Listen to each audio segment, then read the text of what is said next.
So what is going on, guys? It's Triple G here, back with another DMZ video. In today's video, we're going to be talking about the top 3 best guns that you can use in DMZ, a brief run through of what I use on mine, and then a brief demonstration as well. So if you enjoyed this video, please consider subscribing to the channel, as over 98% of people that watch this video won't hit that subscribe button, or joining me over on Twitch. I stream 5 times a week, and otherwise, let's get straight into this video.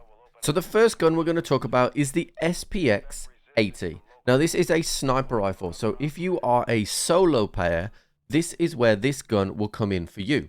So one of the real struggles about solo play is audio. If an enemy team hears you fighting AI, that will give them an idea that you are in that area and they will come looking for you.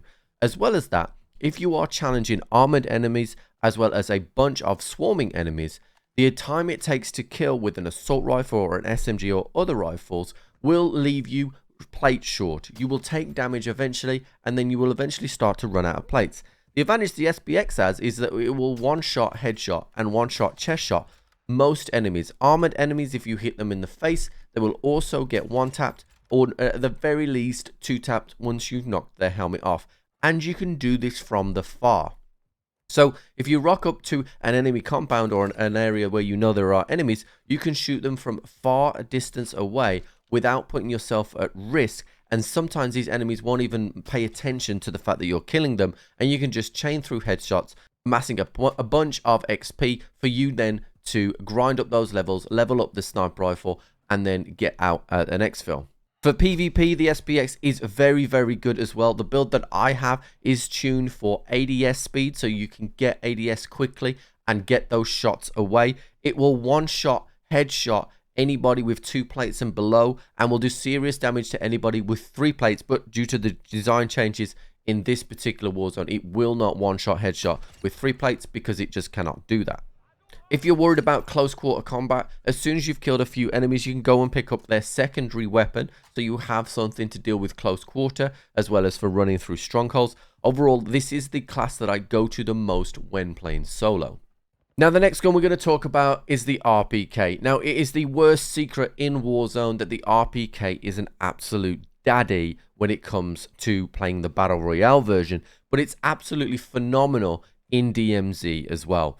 So the version that I'm running here, I have the caution tape skin, which you get from getting the weapon cases out. But what we are looking for here is a bit of recoil stability, but mainly ADS. This will mean that this is an absolute laser beam at near enough any range. It doesn't matter whether it is players, it doesn't matter whether it is armored, it doesn't matter if it's normal AI. Everything will get chewed up by the RPK. One of the main advantages to the RPK is it comes with a 75 round mag, and its reload, considering it's a 75 round mag, is really, really quick. And if you haven't played the multiplayer yet, the RPK is all around you. All the AI drop the RPK all the time. Whilst that won't be fully kitted up, that will give the opportunity for you to level up the RPK, meaning that when you do unlock it, when you get to the right level, then you'll be able to put attachments on it really quickly, and you'll be able to start crushing both AI and fellow PvP players. The final gun that I'm going to touch on is the SO14.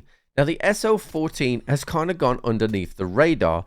Most people, when they look at it when I'm playing with it on stream, will think I'm using the EBR. Now, the EBR is a good rifle, but it struggles with a couple of things. The first off is fire rate. Those follow-up shots just don't come quite quick enough. And the second thing is it uses sniper ammunition rather than what the SO14 uses, which is the standard assault rifle ammunition, meaning that you can absolutely plow the rounds downfield without having to worry about how much ammunition you're using.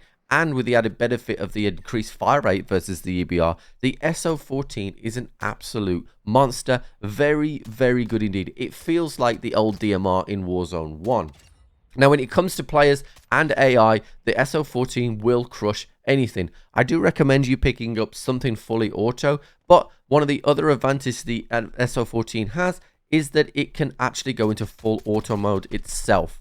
So if you find yourself pushing the strongholds, you can use this in full auto, and it will decimate both plated armored enemies as well as the standard enemies around. When you tune in the SO14, go for ADS speed, because it can be a bit on the slow side. It's already very, very, very stable. So you can choose to put a foregrip on there like I have, but if you run without it going for an extra attachment, you can do that, and it's still very, very effective.